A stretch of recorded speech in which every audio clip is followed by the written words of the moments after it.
podcast Sapa Justa. Nem sempre justa, mas sempre sapa.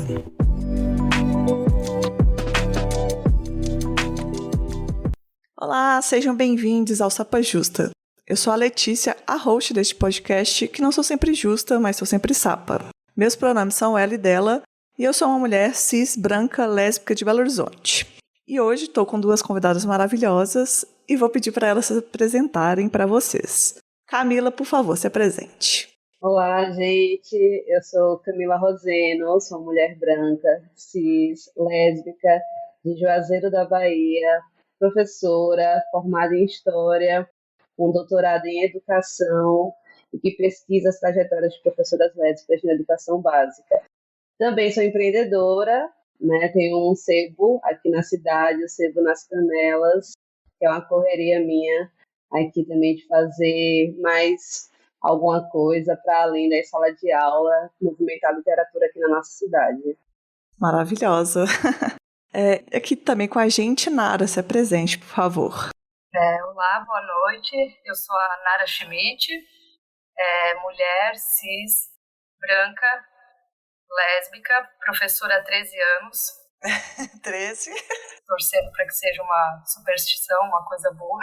Bom, sou professora de educação infantil há 13 anos, me formei em pedagogia, sou de Blumenau, Santa Catarina, uma cidade bem conservadora, e acho que vou poder contribuir mais na questão de vivências com vocês, de ser professora numa cidade assim tão fechada para tudo. Intensa, né? Eu não sou professora, né? Mas eu recebi essa recomendação de tema do episódio e eu achei incrível.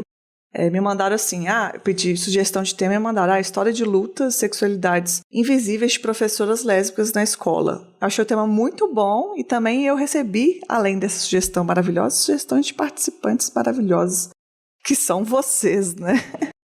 Eu fico bem feliz, inclusive, de ser convidada para falar sobre, porque, inclusive, minha ideia era fazer um podcast com as entrevistas da minha pesquisa, dessa tese de doutorado que eu fiz sobre trajetórias de professoras lésbicas, porque eu acho que a gente precisa falar da gente. Falar é muito importante, porque muitas de nós precisamos de referências, né? E a gente também precisa colocar situações que a gente passa no dia a dia que são não naturais, constrangedoras e que marcam a gente de forma negativa, né? E que as pessoas insistem ainda em reproduzir, tanto no dia a dia com os filhos, tanto com a comunidade, assim, né? Onde eu trabalho um centro de educação infantil público. Então, a gente trabalha com famílias diversas, mas ainda assim parece ser um tabu muito grande, né, da maioria das famílias.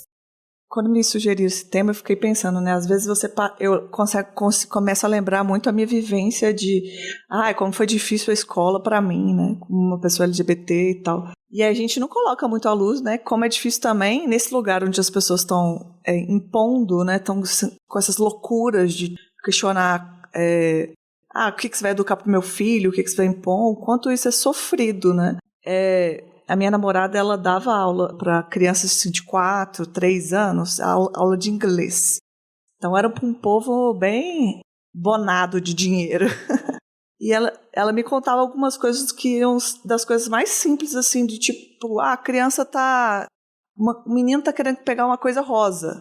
E aí, para ela, é natural que você pegue qualquer coisa, né? Porque a gente não está na idade média de pensamento, né? Mas de convivência, sim. E o quanto isso podia gerar um problema para ela só por causa de permitir que a criança vivesse o que ela estava querendo fazer ali sem nada. E agora a gente está nesse governo terrível que está cada vez mais difícil. Que faz uma lavagem cerebral e que só piorou ainda a questão do pensamento das pessoas, né? Que alimentou essa questão de mamadeira de piroca, aquele kit, eu não lembro o nome certo, mas era tipo... Kit gay. E o mais triste disso, meninas, é que a gente vê, eu pelo menos vejo muito ainda, professoras reproduzindo esse tipo de pensamento e informação com medo, sem nunca nem ter visto, sem nem se questionar. Então, a gente também está nesse cenário de professores que reproduzem esse tipo de comportamento e pensamento, né? Eu costumo dizer o seguinte, assim, que quebrar um armário pra gente sempre é muito difícil, né?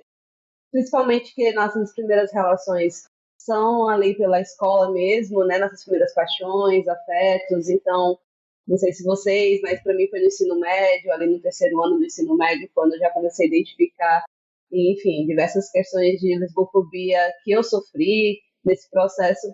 Mas eu trago isso, assim, para mim, na minha tese, na minha vida, na minha militância, que quebrar o armário não é apenas difícil para os estudantes, mas o armário também existe para os professores, né, para as professoras. Eu acho que o armário está posto para nós do mesmo modo, né, e diferentes também realidades, porque muitas de nós temos medo, né, de sair do armário e perder nossos empregos, Muito. e, enfim, passar por humilhações, etc. Assim, o armário, para mim, sempre está posto e sempre é negociado, né? Sempre ele está sendo negociado. Se a gente sai ou não sai dele, dependendo de cada gestão, ou dependendo do vínculo profissional que a gente tem, né? Se a gente é contratado, se a gente é concursado, como isso é negociado. Eu ia comentar uma passagem que eu tive, eu e uma amiga minha, a única colega lésbica da faculdade que eu encontrei, a gente estava nos últimos semestres de faculdade, assim, no estágio, numa escola particular de nome, assim, uma das principais aqui da cidade, e a gente estava com uma professora que fez uma fala, assim, que até hoje ela me gera, assim, desconforto, porque a gente estava caminhando e ela falou assim, não vou lembrar o certo, assim, exato, mas algo do tipo, meninas, eu tenho amigos gays, não tenho nada contra, mas eu queria dizer para vocês que talvez vocês deveriam ter escolhido outra profissão, porque muito possivelmente vocês nunca vão encontrar emprego, ou vocês vão ter que viver escondidas, e que possivelmente quando descobrir ou algum pai ou alguma família vai rolar retaliação, assim. Na época, eu só consegui responder assim para ela. A minha amiga ficou tão atônita assim que ela não respondeu nada. E eu só consegui dizer assim, não, eu trabalho no ensino público e eu jamais seria exonerada. Na época eu nem era concursada, eu era processo seletivo. E eu nunca vou ser exonerada porque isso seria uma discriminação, enfim. E daí ela olhou para mim e pensou, olhando por essa visão, mas hoje eu penso assim, gente, como que uma professora, né, que está ali formando professores, solta uma bomba dessa, eu era jovem, assim, eu ainda sou jovem, né, mas solta uma coisa tão impactante, um pensamento tão medíocre. E na época, assim, eu lembro que eu fui muito ingênua de responder isso, mas depois eu senti ódio. E hoje eu penso assim que, na verdade, ela só colocou para fora o que está escancarado para a gente diariamente, sabe? Essa minha amiga ali que estava comigo, depois de um tempo, ela foi vivenciar isso na prática. Onde ela trabalhava numa escola particular e quando a dona da escola viu ela com a noiva e com um casal de amigas, passados-se alguns dias, assim, não sei se chegou a dar um mês, ela foi desligada da escola. Então, assim, na verdade, essa minha professora, ela, né, falou coisas terríveis pra gente, mas ao mesmo tempo ela estava falando o quão cruel o mundo, né, pro professor, né, pro professor homossexual. Enfim, o que a gente passa, né, o que a gente vai passar. Para vocês, como é que vocês são? Tipo, vocês falam sobre isso no trabalho? São assumidas? Tipo, você falou que no seu caso não ia interferir por causa de concurso público, né? Mas mesmo assim, talvez possa ter outras implicações, né? Das pessoas. Claro que tem, né? Como que para vocês foi, talvez, seria interessante contar como que foi no começo de carreira e como que é para vocês agora?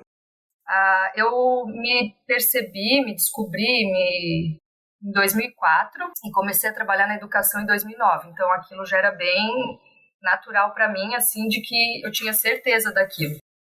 E No começo eu passei por muitas situações constrangedoras, inclusive com outras professoras, sabe, que desconfiavam, que sabiam que eu tinha sempre uma amiga que ia me buscar no trabalho e ficavam, e os namorados, Nara? E os namorados, sabe, forçando aquele assunto que, né, tu vê que é uma coisa que a pessoa não tá confortável com aquilo e insistem, né?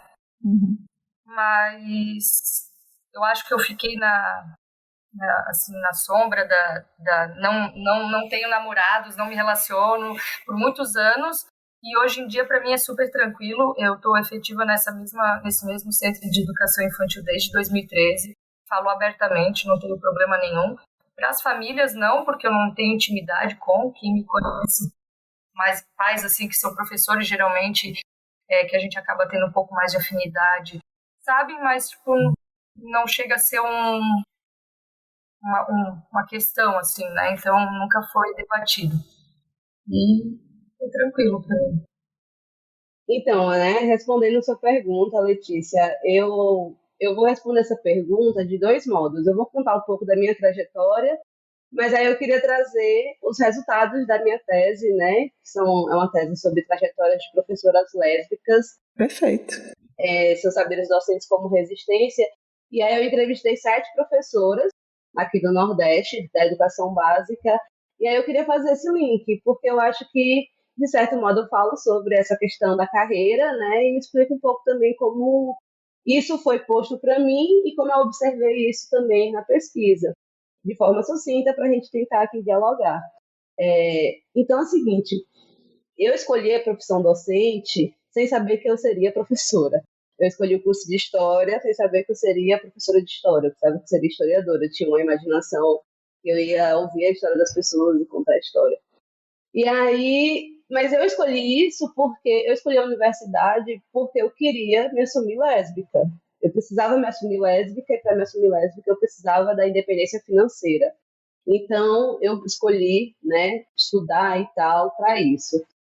Então, quando eu me formo, eu já entendendo que sou uma mulher lésbica, eu pego o vínculo empregatício ali de contratada, né? Nada de efetivo. Então, esse medo de falar, de abrir para todo mundo e dizer, olha, eu sou sapatão, foi por anos, assim. Foram 3 anos. Eu cheguei a inventar um namorado, porque eu morava com um rapaz, eu dividia a casa com um amigo da faculdade, e as professoras especulavam muito essa relação minha com ele, e eu cheguei a dizer, não, é isso mesmo, a gente já teve uma história, só para tentar abafar e tentar seguir minha vida sem essa especulação, mas estava claro, assim, era nítido que existia um sapatão naquele lugar, né? E aí foi um processo.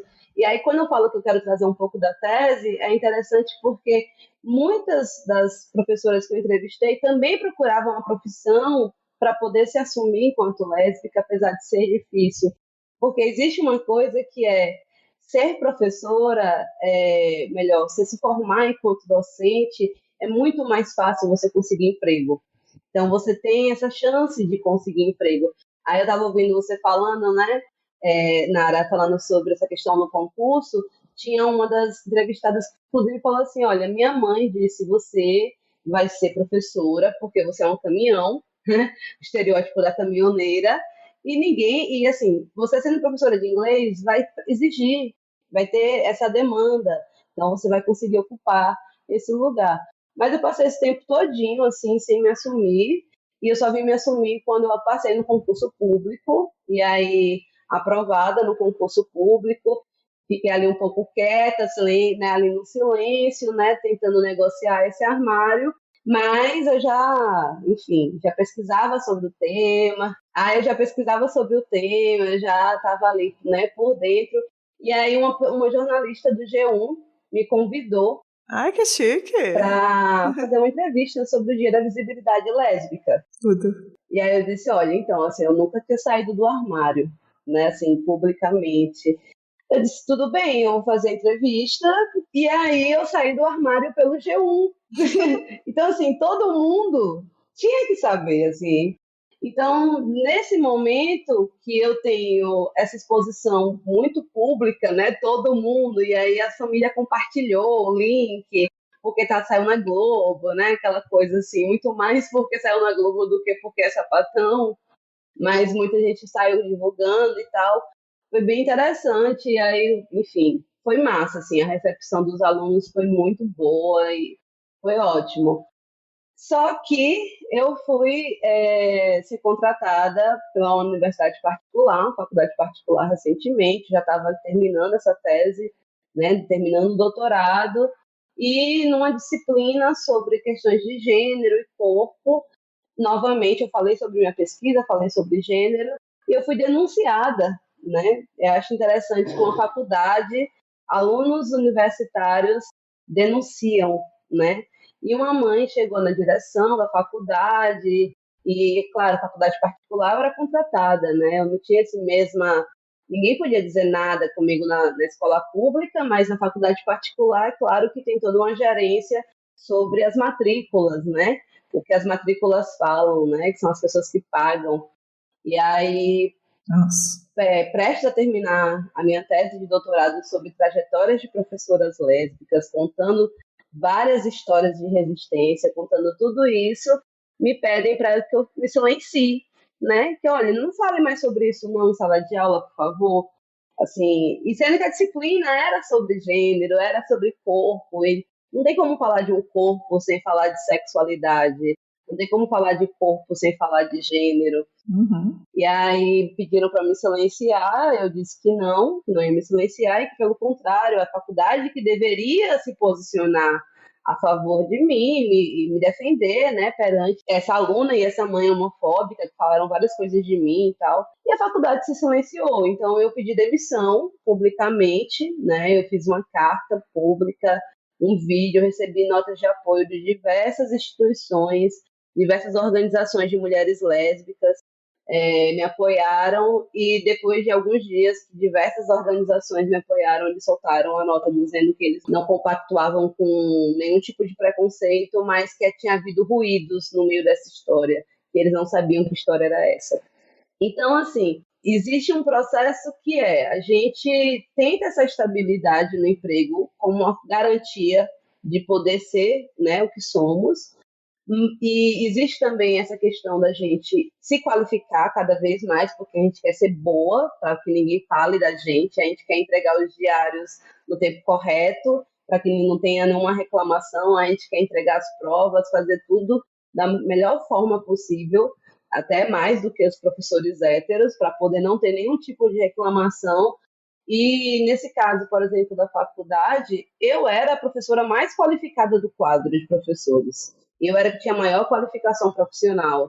E foi mais fácil, né, você falar para essa professora, tá bom, se demita, né, se demita, do que defender. Então, independente, às vezes, dessa formação e tudo, a gente vai passar por essas situações, e eu acredito que a gente consegue essa estabilidade muito conectada ao vínculo. O vínculo que a gente estabelece no emprego, ele é uma garantia da gente poder sair do armário e poder se assumir, poder falar isso na sala dos professores, por exemplo. Eu não sei se para você, Nara, mas para mim a sala dos professores é o local mais violento.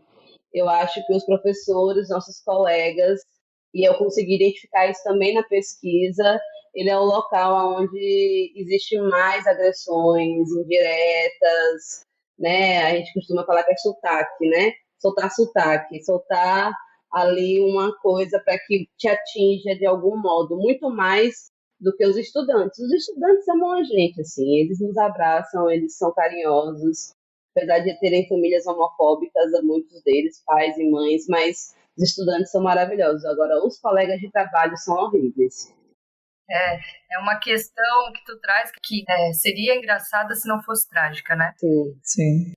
Que grande parte dos momentos difíceis que eu vivi vieram de professores, de professoras, né? Porque a grande maioria na educação infantil são professoras mulheres, porque daí também tem outro viés, que é a questão do professor homem na educação infantil, né? Que também já sofre uma represália. Na educação infantil não tem muito assim esse peso da sala dos professores. eu nunca, não sinto isso, mas essa minha colega, essa minha amiga que trabalha em escola, ela vivencia isso, sim. E aqueles grupinhos velados, assim, né, de professores e professoras heteronormativos que fazem aqueles comentários desagradáveis ou que fazem questão, assim, de levantar pautas que sabe que vão deixar a pessoa constrangida, enfim. Mas eu não sei se é porque eu trabalho desde 2013 no mesmo local, eu tenho um vínculo muito forte, assim, com as professoras. Gosto muito da grande maioria e eu lembro que uma vez só eu vivenciei uma experiência, assim, eu diria, cretina, nojenta, de uma professora. A gente estava com uma aluna que tinha 2 pais e essa professora virou para mim, não sei se ela sabia na época, porque foi bem no começo da efetivação ali, então a gente não se conhecia muito, mas também não era algo escondido em relação à minha sexualidade. Mas ela falou assim, tu vê, né, Nara, tudo que essa criança não vai passar por ter 2 pais. E eu entro com aquela frase assim que é bem clichê, mas eu olhei para ela e falei, pois é, né? Mas que bom que ela tem 2 pais. E se ela tem 2 pais é porque um pai e uma mãe não quiseram estar com ela. Então, ela está recebendo amor, eu tenho certeza que eles vão saber explicar da melhor forma e, enfim, daí ela olhou para mim assim, né? Então, eu acho que o óbvio muitas vezes precisa ser dito, seja para constranger a pessoa de refletir, tipo, cara, o que tu tá falando? Por que tu tá falando isso? Tu tá pensando nas coisas que tu tá falando? E também para repensar comportamentos assim, sabe? Às vezes a gente precisa mesmo, enfim, falar o óbvio e fazer a pessoa refletir sobre os posicionamentos, pensamentos e opiniões que ela solta, assim, né? Essa mulher não pensou que o que essa criança vai passar, né?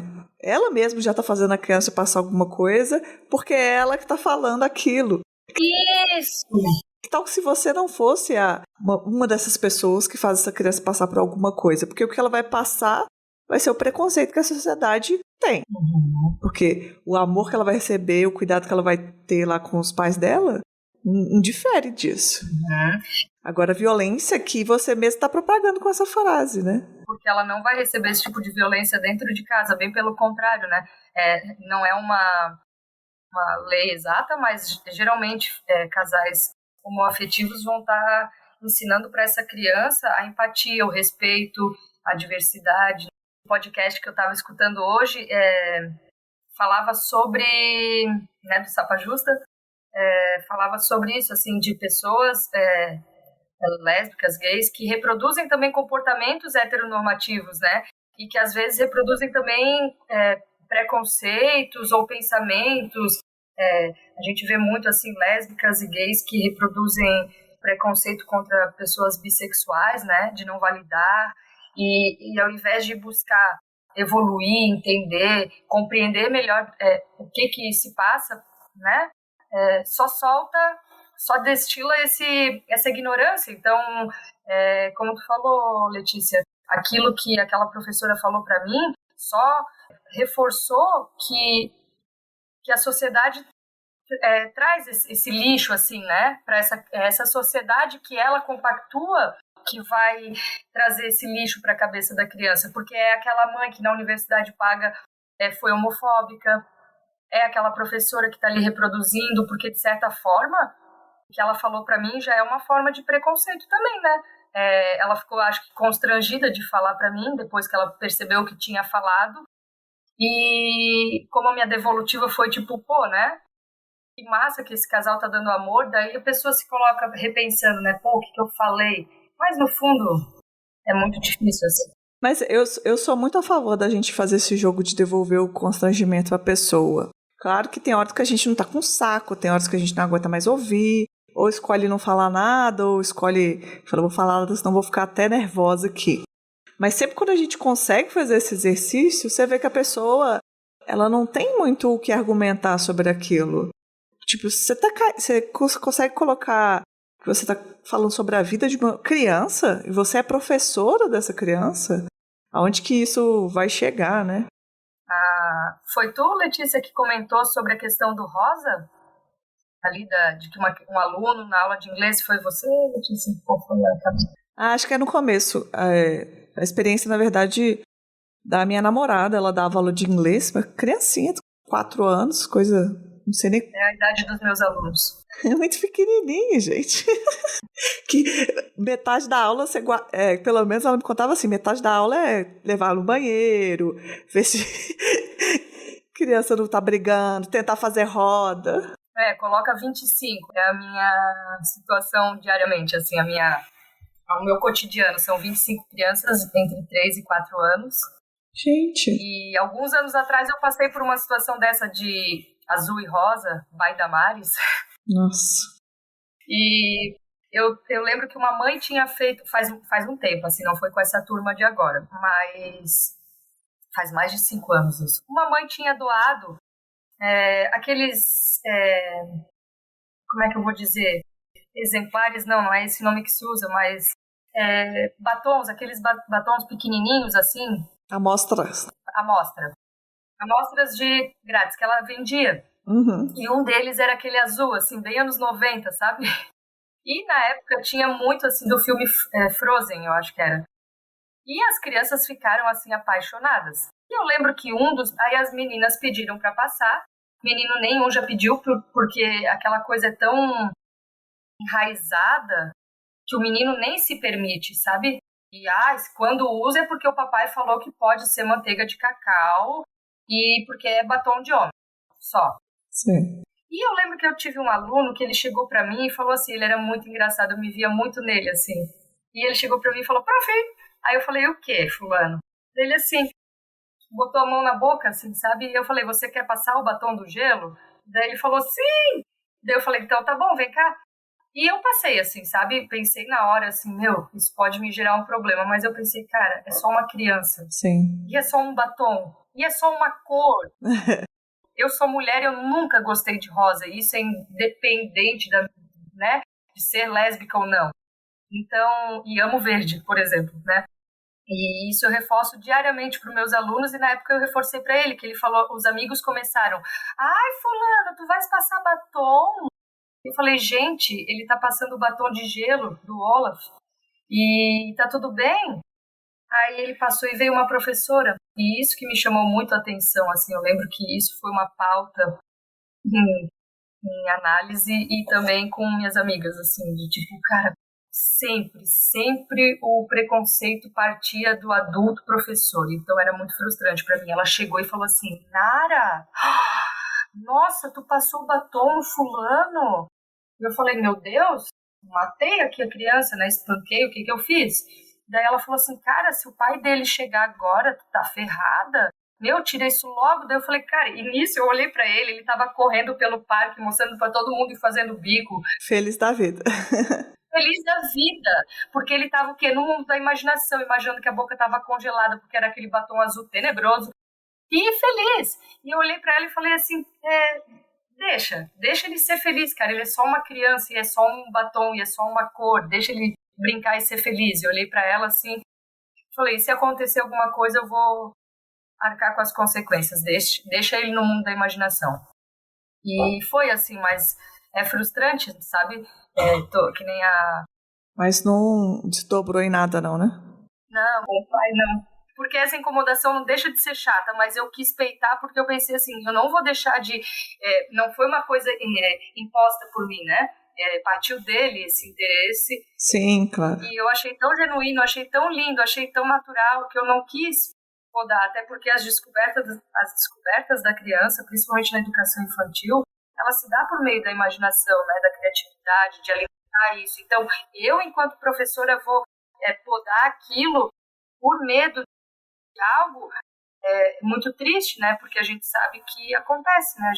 Muitas coisas também eu deixo de fazer, eu deixo de falar por conta desse medo, né? De retaliação, de consequências possíveis, né? Você contando isso como uma professora que permitiu a criança fazer uma coisa simples, já destrava, assim, várias memórias da minha infância que eu queria, sei lá, só chutar uma bola e sofri repressão primeiramente das professoras. Então, Isso aí com certeza faz total diferença na vivência da pessoa. É triste a gente pensar que a gente está vivenciando isso até hoje, né? Você, Camila, qual que é a faixa etária que você dá aula, mais ou menos assim, só para... Então, eu dei aula há muito tempo para ensino fundamental 2, que é do 6º ao 9º ano, que é a faixa ali dos 10, 11 até os 15, 16 anos de idade. Uhum. E, ao mesmo tempo, também dei aula na universidade, né? Já dei aula na universidade pública, também como vínculo de contratada, e nessa universidade particular, que foi esse último vínculo meu, né, no ensino superior. E agora, esse ano, eu estou de licença. Eu pedi licença da sala de aula para empreender, porque eu estava precisando dar um tempo mesmo, assim. Ano passado foi um ano muito doloroso para mim, né, por conta disso, porque todos os alunos, assim, as alunas fizeram uma comoção, mesmo me apoiaram, e foi muito, muito interessante o apoio também externo, como eu disse, das organizações, mas eu fiquei muito chateada, sabe, assim, muito chateada, porque depois de você fazer graduação, pós-graduação, mestrado, doutorado, sabe, assim, você está há mais de 10 anos numa carreira acadêmica, justamente para você ter um currículo bom, né, ter uma experiência, assim, dizer assim, não, olha, fulana é qualificada, ela se formou, ela foi lá, ela tem artigo publicado, ela fez pesquisa, enfim, essas coisas que a gente sabe que dão mérito, né, na questão aí do emprego e tal, e que garante, às vezes, esses vínculos. E o fato de ser lésbica me coloca na situação de vulnerabilidade depois desse tempo todo, isso me deixou, assim, tipo, muito chateada. Esse ano eu falei assim, eu vou tirar licença, tirei uma licença sem vencimento, estou empreendendo, né? Mas acabei de ser aprovada no concurso público da Universidade de Pernambuco. Chique. Então, devo voltar para a sala de aula em breve, né? Devo voltar para o ensino superior em breve. E em pleno 2022, né, Letícia? A gente escutar relatos assim, onde não importa o quão grandioso ou qualitativo é o teu currículo, essa questão ainda é maior, né? A questão de ser lésbica é uma questão maior do que o teu currículo, do que tu pode trazer para os teus alunos de vivência, de experiência, de conhecimento, pode agregar para a sociedade. E é triste a gente pensar nisso, porque são comportamentos que não é possível, assim, sabe? Eu olho, por exemplo, assim, lembrando de quando eu saí do armário. Eu me permiti sofrer porque eu também não entendia o que eu estava passando. E eu me permiti respeitar minha mãe, assim, que tem muitos filhos que se rebelam também, né? Então, olhando por esse lado, eu pensei, cara, minha mãe não tem acesso. Então, não tinha, né? Na época, eu tô falando de 2005, 2006. Então, ela, vamos supor, era o jeito que ela via o mundo. Minha mãe é de 1951, a minha mãe tem 71 anos. Então, era um outro jeito de pensar a vida. Então, a gente teve que percorrer esse caminho juntas para aprender. Agora, em pleno 2022, tu ser de modo nada sutil, mas dizer assim, ou você vive no teu armário e tu não pode ser quem você é, né? Para poder ser aceita aqui, ou você não é você, ou você vai embora, né? E nesse caso específico da Camila, não é só, por exemplo, eu vou ter que lidar com uma pessoa, né? Tipo, minha mãe, um familiar, uma pessoa que está causando um desentendimento, porque não entende a minha vivência. Sim. Isso é uma estrutura, não foi uma pessoa só. Talvez tenha sido uma pessoa que denunciou junto com outra, mas toda a estrutura ali do colégio, das pessoas que estavam na direção, que são as pessoas que comandam, elas estão todas alinhadas em destruir a nossa existência. A verdade é essa. Exatamente. Porque é agir como se você não existisse e você não vai pertencer a um lugar que, por mérito, se mérito existisse nesse caso, né? Você estaria completamente qualificada. Exatamente. E, assim, tudo isso me fez pensar, assim, bastante a importância de escrever sobre a gente, sabe? Seria muita hipocrisia minha, por exemplo, estar escrevendo a trajetória de 7 professoras, ter entrevistado essas 7 professoras do Nordeste. Eu saí andando no Nordeste, eu fui em vários lugares, assim, conheci todas elas pessoalmente, né? Nossa! Eu dei sorte de fazer minha pesquisa de campo em 2019, que aí foi um ano antes da pandemia. Se eu tivesse feito em 2020, talvez eu não teria feito essa viagem, né? Mas eu fiquei um mês no Nordeste percorrendo. Enfim, toda a articulação que eu fiz para conhecê-las foi através de movimento social, movimento político, movimento de professoras. Então, assim, para mim seria muita hipocrisia eu estar terminando uma tese de doutorado falando sobre lesbofobia, contando essas histórias e me calar. Assim, era impossível. Eu, Camila, estava me tratando, né? Tem duas frases assim que eu lembro muito bem, uma é da Bell Hooks, que ela diz assim que a gente tem que transformar as nossas dores em teoria. Então, a gente pega tudo que a gente sofreu e vamos transformar isso em conhecimento, vamos transformar isso em algo que nos fortaleça. E a outra é a Audre Lorde, né, que é uma referência sapatão da gente, que diz que eu não deixo de ser quem eu sou quando estou na sala de aula. Eu não tenho como deixar a Camila Sapatão na porta, no corredor, me esperando, e aqui eu vou ser a professora que vai performar a heteronormatividade, né, a heterossexualidade. Eu não consigo. A professora que eu sou, sapatão, vai ser essa mulher que eu sou, fora da sala de aula. Então, assim, é muito difícil para a gente ter que lidar com isso, e para mim seria impossível. Assim, eu não conseguiria me calar, obviamente, e não me calei e expus esse caso, mas eu precisei desse tempo, assim. Eu preciso de terapia também, preciso de muita terapia. Isso aí, muita gente ficou muito tocada em me dizendo: Camila, procura justiça, né? Entra com o processo, vai lá. Teve gente que, inclusive, tem uma noção, assim, que isso faz ele ganhar milhões. Eu digo, velho, primeiro que eu não quero esses milhões, e segundo que eu não quero esse processo. Eu não quis enfrentar esse processo. Eu não queria novamente estar visitando essa dor. Eu escolhi não processar. Eu poderia, sim, processar. E às vezes eu falo isso para algumas pessoas, olha, até parece hipocrisia minha, assim, desse modo, mas é porque para a gente é tão doloroso que só a gente sabe o que a gente vai conseguir dar conta. Sim. Né? Quando eu conversei com a advogada, ela disse: e aí, você vai conseguir lidar com essas pessoas, ir para um júri, falar com elas? Porque, vejam só, assim, é engraçado essa situação da direção e tudo mais, porque a direção, ela era uma direção de uma universidade particular, mas ela era uma direção, essa diretora, no caso, que tinha uma experiência vasta na educação básica. Ela queria resolver esse conflito de qual modo? Ela queria colocar eu e a mãe da aluna junto com a aluna numa sala, frente a frente, para que a gente conversasse e, tipo, desse as mãos. Nossa. Eu disse, gente, isso não é conflito. Um abracinho no final, parece discussão de amigo no ensino médio, assim, né? Vem cá, querida. Tipo assim, eu não vou ficar na frente de um agressor ou de um agressor e falar com o meu agressor e dizer, não, tudo bem, eu te perdoo. Não, não te perdoo. Eu não te perdoo, não quero te perdoar, mas também não quis lidar com isso.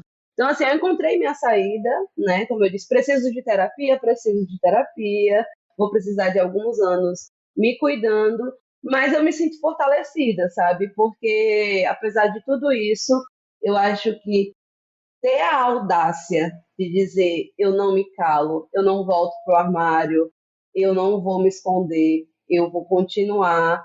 Para mim, isso é resistência, sabe? Por mais que a gente precise colocar o pão na mesa, e eu sempre fui arrimo de família, sempre tive que cuidar, né, dos meus, das minhas, mas eu disse: tudo bem, eu vou fazer outra coisa, eu vou trabalhar com outras coisas, eu vou dar conta, mas eu não vou me calar. Então, não se calar, eu acho que é um dos maiores atos de resistência que a gente pode ter.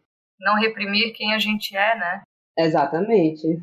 Porque parte de um princípio de que a gente está fazendo algo errado, né? Tô falando isso, Camila, me remeteu a uma situação onde uma vez um professor, na época de educação infantil, e ele era de educação física, então são poucos os homens que eu tenho contato, assim, né, diariamente, na questão de profissional. E eu lembro que uma vez, eu trabalhei por alguns anos eu estou com essa faixa etária, né, mas teve um tempo que eu trabalhei com os bebês, muito tempo, assim. E eu lembro que uma vez eu estava trocando uma criança e ele tinha terminado a aula dele, e a sala que ele ia era do lado, assim, então tinham portas que ele foi passar, assim, de uma sala para outra, ele olhou para mim e falou assim: meu, prof, ele sabia, claro, né, que eu sou lésbica, E ele falou assim, prof, tu não se preocupa dos pais ficarem sabendo? Eu olhei para ele e falei assim, sabendo do quê? Ah, não sei, né, assim, tu ser lésbica e lidar com os bebês tão pequenos e, cara, fazendo uma associação de eu ser lésbica com eu ser pedófila, sabe? Nossa, que absurdo. É bizarro, assim, por isso que eu digo que as piores experiências que eu tive, traumáticas, assim, foram com professores. E eu não digo que ele fez por maldade, mas a ignorância também machuca muito, né? Então, ele foi sincero, ele colocou ali o ponto de vista dele, não vi num tom de deboche, nem de grosseria, nem de ironia, nada. Mas ele falou isso, assim, tu não tem medo dos pais ficarem sabendo que tu é lésbica, e sei lá, né, tu troca crianças e tal. E eu, assim, gente, aquilo me deixou de um jeito, assim, tão... É a associação do pervertido, né, do homossexual e pervertido, assim, uma coisa que ainda paira muito, né, nesse senso comum e homofóbico. Mas pra mim, não sei, se eu ouvisse ele falando isso, talvez eu seja um pouco mais inflamada, eu ia achar que o pervertido era ele. Pra ele falar uma coisa dessa, tá passando, ver uma pessoa trocando a fralda da outra, ele fazer essa associação, eu ia ficar com medo dele, viu? Exatamente. Isso só mostra, assim, a cidade onde eu moro é uma cidade extremamente conservadora, é uma cidade extremamente elitista, assim, sabe? Quem você é, onde você trabalha, quem são teus pais, qual o teu sobrenome. Então, são pessoas que alimentam esse estereótipo. Na verdade, o que ele colocou ali para fora foi só o que a maioria também se visse, pensaria, e se não falaria, aquilo estaria, né, no subconsciente, porque fazem essa questão ainda, né, de associar gays, lésbicas com putaria, marginalizar a gente, assim, sabe? Sim. Que é uma coisa que a gente tenta há muitos anos e que ainda é visto, assim, sabe? Que o gay é putaria, né? A gente tá na boate, a gente pega todo mundo, a gente não consegue ter uma família e manter um relacionamento, sendo que isso é uma coisa, assim, que a minha mãe aprendeu na prática, por exemplo, que ela associava também um pouco isso, assim, sabe? De que ser gay é aquela questão da promiscuidade, ou o que os outros vão pensar. E, no fim, ela era os outros, né? E tudo bem quem quiser também ser promíscuo, né? Sim, com certeza, né? Com certeza. Ainda assim, não tem nenhuma associação com coisas criminosas, né? Não é essa a questão, mas associar sempre que todo gay vai ser assim ou vai ser assado e vai gostar de putaria, de festa. Sim. Agora, associar com a violência, uma questão com crime, né? É bizarro e de se vivenciar, assim, é muito bizarro, muito triste. Isso parece volta até uma das coisas que a gente acha, que eu acho super importante, que vira você dando só a volta de 360, porque se tivesse tido uma educação respeitosa, talvez se ele tivesse vivido com uma professora que falava sobre respeito, que falava sobre pessoas são diversas e não só seu mundo, talvez não estaria nesse patamar de chegar a associações criminosas e bizarras.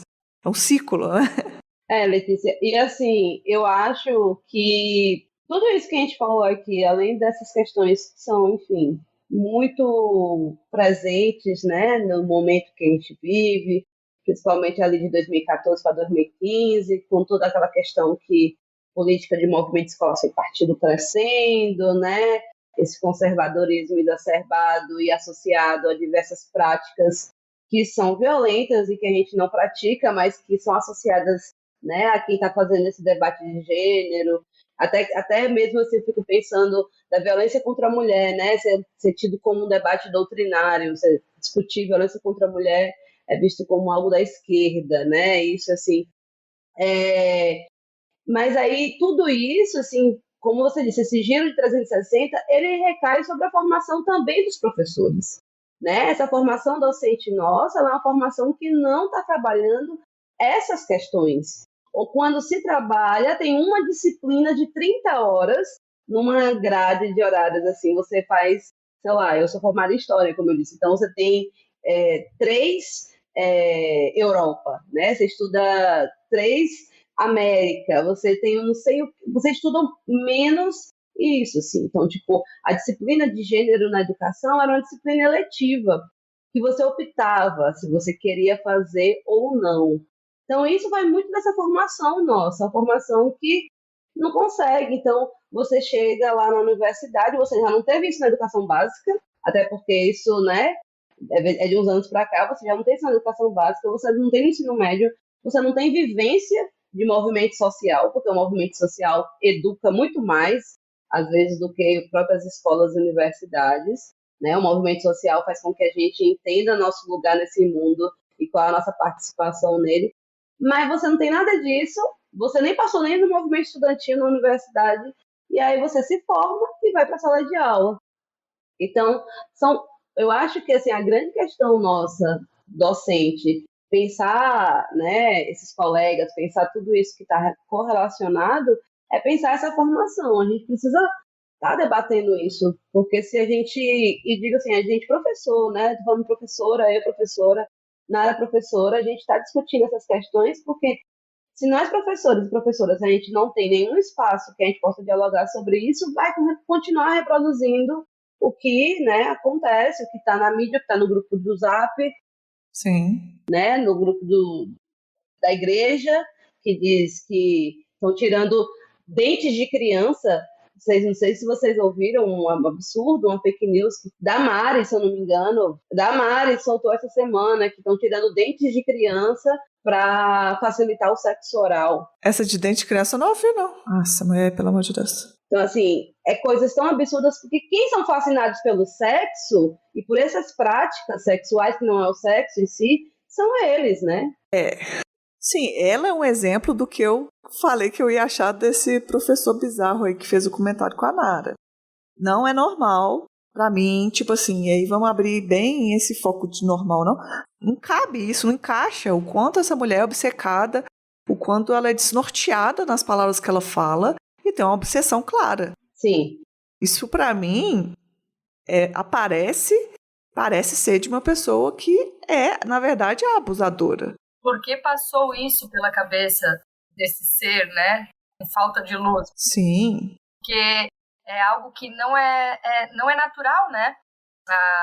Ali comentando sobre essas questões, a gente vê, e o que a Camila traz, assim, que é essa falta de conhecimento e falta de entendimento, realmente, assim, falta muito essa bagagem para o professor, mas também falta vontade de ir atrás, falta ir atrás de deixar o que eu entendo como é que eu vou dizer? Às vezes o professor é aquele professor que está lá na igreja, e nada contra, mas, tipo assim, sendo alimentado por aqueles estereótipos, aqueles padrões e aqueles comportamentos extremamente preconceituosos, e não reflete isso na prática, sabe? Poxa, por que eu estou continuando por que eu continuo a agir dessa forma? Por que eu estou passando isso para os meus alunos? Porque, na grande maioria, no dia a dia, a criança jamais vai trazer isso. A criança é um ser, assim, muito puro. A primeira vez que eu falei que sou lésbica com uma criança foi esse ano. Sou professora desde 2009. Sou há 13 anos. Não sou de exatas, mas eu acho que são 13. Foi a primeira vez. E a gente estava desenhando. Ele nem é da minha sala, mas ele já foi meu aluno. E aí a gente estava numa interação com outra turma, minha turma com a turma dele, ele é maior, 5 para 6 anos, e ele estava desenhando, daí ele falou assim, prof, eu estou desenhando você. Eu falei assim, prof, que eu ia num casamento, e ele falou, prof, então eu vou fazer você e o seu namorado. Daí eu falei assim, prof, não tem namorado. Me veio assim, eu não sei porquê. E é triste pensar também isso, né, que a gente passa anos sem falar sobre a nossa vida, porque minhas alunas perguntam, por medo, assim, né? Uhum. Mas ele falou assim, eu vou fazer o seu namorado também. Aí eu falei assim, prof, não tem namorado. Daí ele assim, você não namora? Daí eu falei, eu não disse isso, eu só não tenho namorado. Daí ele olhou pra mim assim, tipo, cara, o que tu tá falando? Daí eu falei, prof, tem uma namorada. Daí ele, tá, então eu tenho que desenhar com vestido. Tipo, cara, foi algo tão normal pra ele, tão bonito. Que fofo. É a gente que empobrece a mente, é a gente que dificulta a vida, o adulto, né, o que eu tô dizendo. É o adulto que desculpa o palavreado, mas, tipo, cara, é o adulto que fode a vida, assim, sabe? Sim. Porque a criança, se ela, não parte dela isso. Isso parte da família, né? Então, esses comportamentos que a gente vê, às vezes, lá na criancinha pequena, que eu pego ali, né, ali na educação infantil, e que a Camila vai pegava ali no fundamental e na faculdade, são comportamentos e reações onde a família alimenta, né? Ai, prof, por que... Não pode pintar de rosa, ele é menino. Mas por quê? Ah, porque meu pai disse que isso e aquilo. Então, assim, na verdade, todo esse preconceito, toda essa questão que passa de geração para geração é alimentado, né, pelo adulto. Então, é muito mais profundo e mais triste do que a gente imagina, né? Poderia ser algo muito mais simples se partisse da criança. Eu queria dizer assim, a gente, quando nós nos colocamos enquanto professoras lésbicas, a gente assume isso em sala de aula, isso faz um bem para tanta gente, assim, sabe? Eu fico sempre perguntando, às vezes, quando me convidam para falar sobre o tema, eu pergunto, pense aí, na sua educação infantil, ensino fundamental, médio, quantas professoras lésbicas você teve? Sim. Né? E aí as pessoas, tipo assim, eu acho que eu tenho quase certeza. Eu digo, mas você sabe quantas héteros tinha? Ah, sei, fulano era casada com ciclano, inclusive. Então, assim, a gente não tem essa memória, essa lembrança, porque muitas de nós não temos essa referência. E quantas de nós, quando a gente se coloca, quando a gente fala, quando a gente se abre, quantos também estão ali, né, vendo a gente e dizendo é possível, sabe? É possível a gente se enxergar, é possível a gente também ser. E uma coisa que aconteceu comigo e aconteceu com várias, né, assim, a gente fala muito das dores, né, mas eu quero falar também das alegrias e das forças, né, acho que é importante que a gente também, né, realce isso, é que a gente fortalece esses alunos, essas alunas, e a gente constrói políticas de afeto. Eu costumo dizer assim, porque às vezes quando a gente vê que aquele aluno, ou aquela aluna, ou aquele alune, né, que aí hoje a gente consegue também, você tem uma geração já que está se colocando como um aluno, e acho ótimo, que é uma coisa que há 4 anos atrás a gente não via isso, né? Quando a gente vê que aquele estudante está ali em uma situação de vulnerabilidade, a gente vai lá e defende e constrói uma política de afeto. Vou defender você, né? Não vou deixar que façam isso com você. Não vou deixar que você seja achincalhado, que você seja violentado, que os seus amigos, né, cheguem lá e te batam porque você tem um jeito afeminado, né? Que diz, fulaninha é mulherzinha e tal. Teve uma professora das entrevistas que eu fiz, que ela contou algo muito legal. Ela disse assim, Camila, eu me tornei gestora de uma escola e dentro do cargo de gestão existiam vagas para estágio. Então, quem é que eu caminhava para fazer as entrevistas de estágio primeiramente? Eram alunos LGBTs. Então, alunos LGBTs, eles eram convidados primeiro para ocuparem, porque ela disse, essa é a minha política de ação afirmativa na escola. Eu tenho essa possibilidade. Os alunos negros, LGBTs, eles são os primeiros a participarem das seleções de estágio, porque me preocupa o aluno gay, preto, que está na periferia, está sendo violentado por outros homens, às vezes se prostituindo, inclusive, para poder, né, ter algum dinheiro, porque o pai não aceita, a mãe não aceita e tal. Então, eu prefiro que ele já esteja ali no primeiro emprego. E aí eu fiquei pensando, assim, várias outras, assim, tenho várias histórias dentro da tese que contam sobre isso, assim, como a gente, com toda essa consciência, a gente constrói essas pequenas fortalezas, mas que são super importantes para que a gente consiga ter novas pessoas aí se assumindo sem tanto sofrimento, ou, enfim, tendo um apoio, tendo uma força de quem muitas vezes eles admiram, né? E elas e eles. Admiram muito. Admiram. Se a gente for pensar, todo mundo tem alguma história, às vezes uma história pelo menos LGBTs, né, as minorias, talvez uma história traumatizante com alguma professora, mas a gente tem sempre aquela professora que a gente lembra com carinho, que forma o que você é, que tem muito de você aquilo que aquela pessoa passou por algum momento na sua vida e você jamais esqueceu. Exato. Com certeza essas pessoas, todas as pessoas LGBTs que encontrarem professoras como vocês, elas vão com certeza ficar marcado isso para a vida delas, porque a visibilidade, se identificar com as pessoas, além de tudo, de ter um amparo, que a gente muitas vezes não tem, né? Uhum. Principalmente porque tem um exemplo, né? Assim, eu gosto de trazer esse exemplo. Às vezes eu vou trazer o exemplo do... Porque, assim, para as mulheres lésbicas, às vezes demora um tempo para que as questões dos estereótipos estejam mais nítidas, né? Eu estou falando mesmo dessa performance aí da heteronormatividade e tal.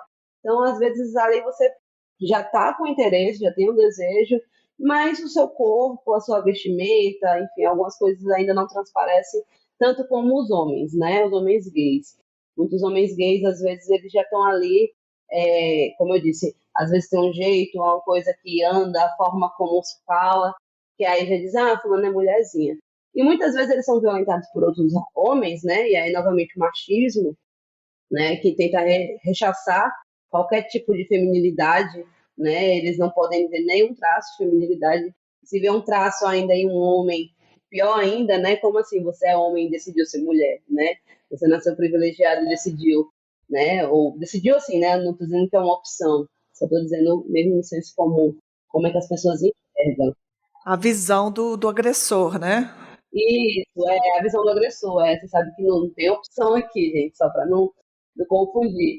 Mas, como você, né, tá aí performando essa feminilidade e tal, e aí ele apanha na escola, né, de 1, 2, 3, guri e tal, apanha, e aí quando ele chega em casa, ele não pode contar pro pai que eu apanhei porque estão me chamando de viado na escola, porque senão ele apanha de novo, né? Isso também acontece com nós mulheres lésbicas, né? Então, isso acontece com pessoas LGBTs. Então, a gente tem uma violência que a gente sofre na escola e a gente não tem esse amparo, às vezes, em casa. Porque se estão falando que você é viado na escola, se estão falando que você é sapatão na escola, por que isso? Você é sapatão? Então, você não vai falar para sua mãe isso, né? Então... Você sente muita vergonha, né, quando você... Não é uma coisa tipo, que você vai buscar amparo, porque você busca um amparo na sua vergonha. Eu tive uma infância que eu era lida muito como uma criança sapatã e escutava isso direto. E eu não contava isso pra ninguém, porque contar pra isso era reviver, novamente, a agressão que eu tinha escutado. E as pessoas iam passar isso na cabeça delas. Tipo, vai que ela não percebeu. Eu pensava assim, não vou dar ideia, né? Então, é uma violência massacrante. É uma violência dupla também, né? Porque a criança se sente rejeitada na escola, se sente agredida na escola e chega em casa e não tem o acolhimento né? Teoricamente, era para ser acolhida, né? Por alguém que é para te amar incondicionalmente. Incondicionalmente. Obrigada, Letícia. E chegando em casa sofre duplamente por isso, assim, né? Porque daí chega em casa onde deveria ser a rede de apoio, de acolhimento, enfim, não recebe. Das coisas que eu acho mais linda é quando tem alguma criança que, pai, eu quero, sei lá, vestir o vestido da Frozen. Aí os pais vão e endossam, tipo, porque é uma coisa muito idiota mesmo, né? Deixa a criança vestir. E aí você pensa, cara, isso vai marcar essa pessoa para sempre. Porque a pessoa mais importante ali deu apoio. Tá te acolhendo. Ela vai ter uma autoestima diferenciada. Que a nossa, eu acho que ela vai. Vai sofrer, claro, porque a sociedade é cruel, mas eu acho que quando a gente tem o apoio... A Maitê, ficou bem famoso um vídeo que ela estava contando que ela é uma mulher trans e aí a diferença da vida dela foi o pai dela dar apoio. Isso eu assisti, sim. Muito lindo, né? Que ela até conta a história da avó dela, que depois... Apagou todas as assinaturas, né? Você vê, tipo, isso faz muita diferença, porque você teve um apoio. Quando você tem um apoio em casa, você tem um apoio na escola, que é um lugar que a gente passa muito tempo, eu acho incrível. E também vem um dado muito forte, assim, de questão de suicídio, né? Sim. Porque muitas dessas crianças, adolescentes, né, a gente sabe, a gente já passou por isso, quando a gente é adolescente, a gente é tudo muito exacerbado, é tudo muito forte, violento, então, quando a gente não consegue lidar, entra para esse índice, assim, né? Poxa, eu sou rejeitado na escola, eu sou rejeitado em casa, eu não sou acolhido, eu não sou compreendido. Às vezes chega a esse ponto, a esse limite, assim, de pensar, cara, eu não devo mais estar aqui nesse mundo, eu não sou bem visto, eu não sou alguém normal, né? Porque normal ninguém é. Sim. Eu, inclusive, pensei, desculpa, Nara, eu, inclusive, pensei, assim, muitas vezes sobre isso, assim, porque quando eu tive meu primeiro beijo, né, assim, foi no terceiro ano do ensino médio, e foi lindo, foi super gostoso, foi incrível, mas foi dentro de uma festa da escola. Então todo mundo percebeu que estava tendo uma coisa que eu fui pro banheiro com a fulaninha que já era tida como sapatão por todo mundo e passamos um tempo lá, né? Então, quando eu saí, existia um grupo do lado de fora, Nossa. assim, esperando para olhar para nossa cara. E aí, na segunda-feira, meu nome estava arriscado, né, no quadro da escola, Camila Sapatão. Aqui tem uma gíria que Juazeiro quer chamar sapatão de papoca. Papoca. Então, Camila Papoca. Papoca? Papoca. Daí, dentro dos dicionários aí sapatônicos, esse é mais uma expressão, né? Gostei, vai. Camila Papoca e tal. E aí eu fiquei muito mal, porque assim, pra mim como você disse também, né? Era uma questão de vergonha muito grande. E aí eu passei assim vários dias falando assim, velho, eu vou me matar, eu vou me matar. Eu deixei de ir para a escola quase 3 meses, eu quase perdi o último ano do ensino médio, fiquei em todas as recuperações possíveis por falta, não vou nem por nota, porque eu não conseguia mais pisar naquele local. Sabe assim, tipo aquele local que me violenta todos os dias, e você falou, né, Letícia? Você passa muito tempo dentro da escola. Uhum. São ali 4 horas e meia, só que se você for pensar, ainda tem um caminho de ida, um caminho de volta, os trabalhos, que aí você vai fazer um trabalho na casa da colega, passa mais não sei quantas horas ali, e a gente, né, vivenciar isso, assim. Então, eu falo assim, né, tipo, eu não sei como, mas eu agradeço por não ter me tornado mais uma, né, não ter tirado minha vida, porque eu acho que eu encontrei uma força muito na educação, assim, apesar de tudo, eu sempre falo assim, a educação foi muito dolorosa para mim, mas foi na educação que eu também consegui me afirmar. É na educação que eu consigo tirar o meu salário, é na educação que eu consegui, enfim, dizer assim, ó, sou isso mesmo e, né, quem quiser que se vire, é isso, não posso fazer nada, sabe? Nossa, perfeito. A forma que eu encontrei de mostrar isso sem estar falando é deixar o meu perfil de Instagram aberto. Eu não tenho Facebook desde a época das eleições de 2018, por ânsia mesmo, nojo. E no Instagram eu deixo aberto, assim. E eu nunca gostei passei muitos anos com a rede social fechada. E muitos pais sempre me adicionavam, eu achava isso um saco, assim, porque nada contra, mas, poxa, é a minha vida particular, né? Por mais que a gente tenha um envolvimento legal, não cabe assim, né?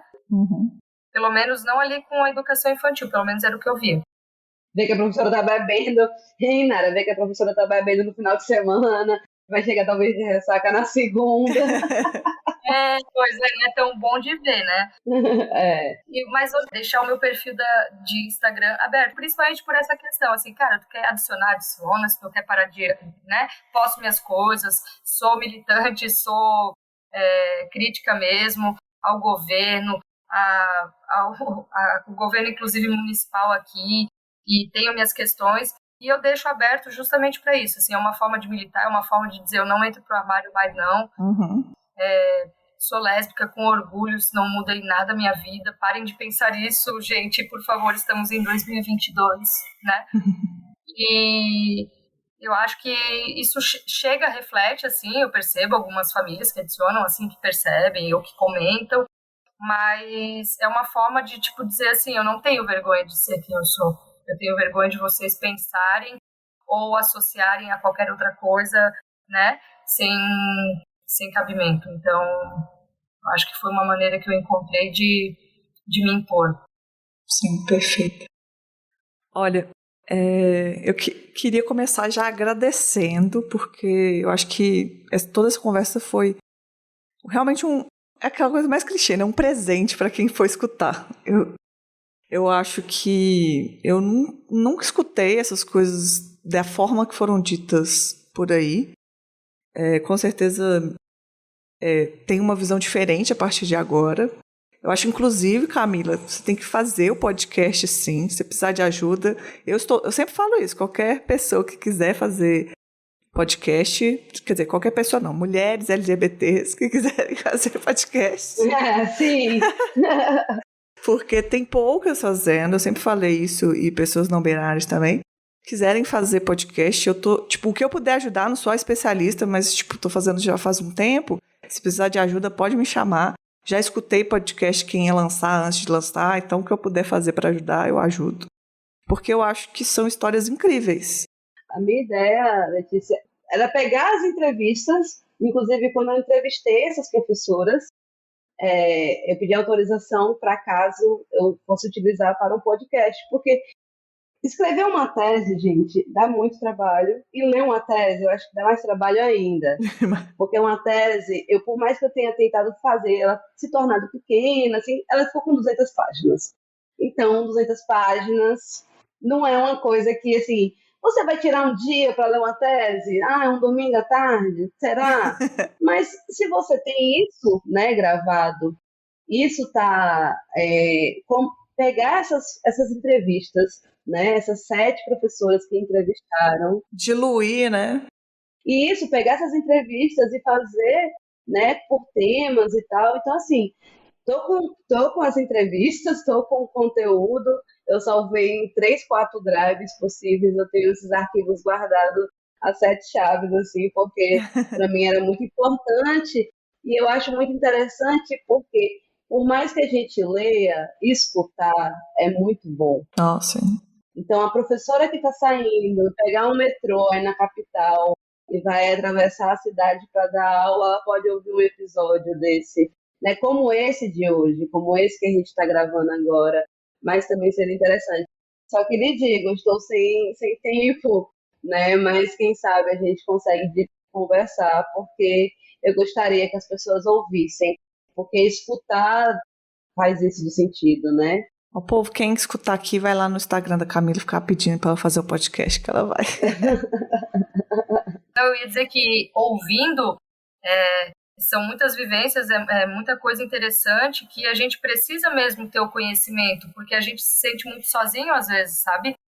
E poder ouvir isso, eu, por exemplo, como boa lésbica que sou, namoro à distância, então podcast, inclusive do Sapa Justa, é algo que escutar no caminho, porque acrescenta tanto na nossa vida e acolhe tanto, é uma sensação às vezes de abraço que a gente precisa, né? Poxa, não é igual a minha história, mas amplia a nossa visão ou enfim, apresentei a gente nesse sentido, assim, de, poxa, quanta história massa, quanta história difícil, quanta luta por trás de cada mulher lésbica, né? E ainda mais no mundo machista que a gente vive, poder escutar essas histórias é um presente mesmo. Perfeito. Eu queria, a gente pode até também desdobrar mais, a gente teria muita coisa para falar aqui, né, mas a gente tem um tempo limitado. Depois também... Eu não contei de uma história que eu encontrei uma vez uma mãe numa balada gay, essa história era muito engraçada, mas não rolou. Eu encontrei uma mãe na balada gay, cara, em pleno 2012, tipo, foi muito foda, muito, muito. Gente... Vocês podem voltar aqui, a gente faz outro tema, fala histórias engraçadas, talvez, né? Porque a gente, não sei se essa foi engraçada ou não, mas essas aqui a gente foi profundo. A gente já oscilou, né? Teve um momento de esperança, foi profundo. Copa do Mundo, assim, a gente foi, voltou. Um campeonato difícil, né? Mas eu sempre falo que minhas convidadas estão sempre com a porta aberta aqui para voltar, porque esse podcast é muito mais feito quando tem pessoas para participar. Então, fiquem à vontade.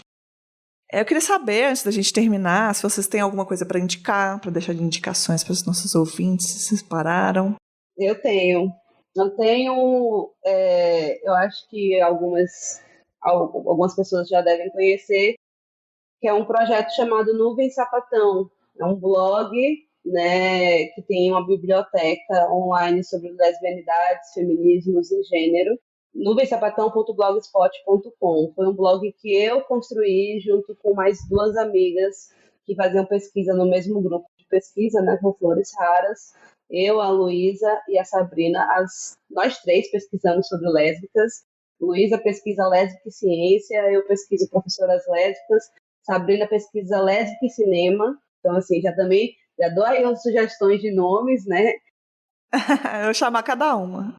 E nós criamos em 2019 esse blog, porque a gente tinha interesse em reunir, a gente já tinha um drive que a gente compartilhava os textos, e a gente disse, não, gente, a gente precisa compartilhar esse drive com mais pessoas.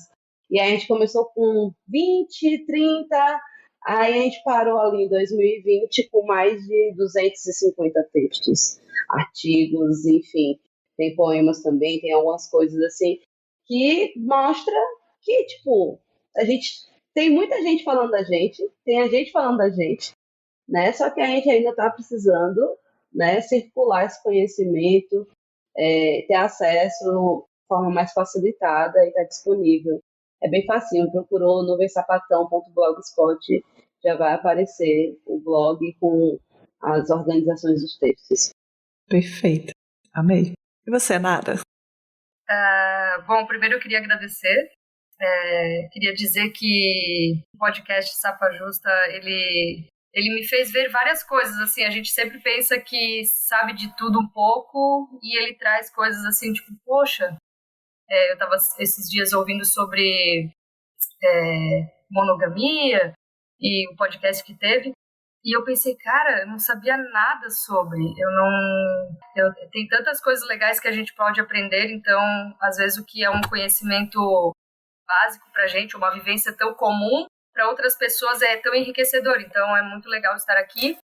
Eu não tenho nada específico para indicar, mas uma prática que eu tenho feito muito, que eu acho no mínimo cômico, que eu gostaria de dizer para as pessoas é assim, ó, assistam novelas antigas e repensem sobre suas práticas até hoje. Tipo, como é que eu vou dizer? Vai assistir uma novela antiga e tu pensa assim, cara, naquela época, em 94, em 98, as pessoas tinham o mesmo comportamento machista, sexista, preconceituoso, e até hoje ela acompanha, né? Então, assim, o que eu tô fazendo de errado? A gente consegue fazer isso, assim, sabe? De tipo, poxa, eu quando era nova assistia esse tipo de conteúdo, né? Que é o que a sociedade hoje em dia conservadora diz, você vai assistir algo e vai ficar extremamente impactado, etc.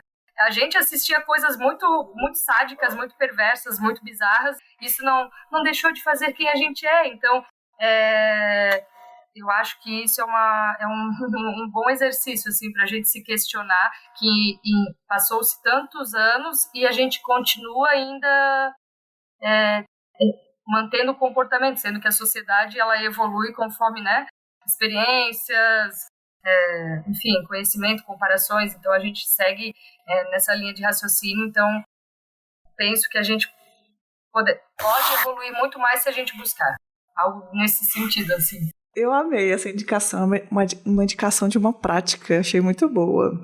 Eu tô assistindo o Rei do Gado e é muito bizarro. Nossa! E as pessoas ainda seguem os mesmos padrões de comportamento e a gente pensa, não é possível que essa novela passou lá em 1900 e Guaraná com rolha e o tiozão tá ali repetindo até hoje. Não faz sentido, as pessoas pararam de evoluir em alguns sentidos, né? Porque querem, porque acesso tem, né? A grande maioria. E até hoje não tem reforma agrária. Muito bom. Eu vou deixar uma indicação também, porque eu assisti uma série, eu acho que tem a ver com o nosso tema aqui, que chama About Elementary, que é da Quinta Brunson. É uma série de comédia, é americana, e ela é sobre... É meio um documentário, tipo estilo The Office, só que não é a mesma premissa, mas é aquela coisa que fica filmando e tal. Eu acho muito interessante, porque passa altos perrengues lá na escola pública, uma escola pública americana. Tem as diferenças, né, obviamente, mas os perrengues de, tipo, não conseguir acesso, a outra não conseguir um livro, e como elas se organizam para fazer aquilo tudo. É muito interessante e também é um pouco cômico. Me lembra alguns perrengues que eu passei na minha infância de escola pública, mas tem aquele jeitão americano. Eu fiquei pensando que seria muito interessante se tivesse uma série assim também brasileira. Mas aí fica a minha indicação. E eu queria agradecer mais uma vez a participação de vocês e deixar um beijo para todo mundo. Muito obrigada. Muito obrigada também. Muito obrigada pelo convite. Foi ótimo estar com vocês hoje. Muito obrigada por aceitar o meu autoconvite. Perfeito, eu amo. Se convidem para participar. Muito bom, muito bom. Beijo, espero que tenhamos contribuído. Beijo, gente. Obrigada. Lembrando sempre que esse podcast só é possível graças às nossas apoiadoras e apoiadores. Quer apoiar o Sapa Justa? Divulgue os nossos episódios. Se você pode apoiar financeiramente, acesse apoia.se/sapajusta. E a partir de R$3 você pode escolher qual valor que você quer contribuir mensalmente. Apresentação e pauta: Letícia Martins. Edição: Diego Alic. Esse episódio só foi produzido graças a Rafaela Godoy, Carolina Rocha, Paulo Oliveira, Marina Rocha, Isabela Link, Lília Lana, Angresso da Silva, Fernando Costa, Cássia Andrade e Natália Rocha. O Sapa Justa faz parte do movimento LGBT Podcasters. Conheça esse e outros podcasts pela hashtag LGBT Podcasters.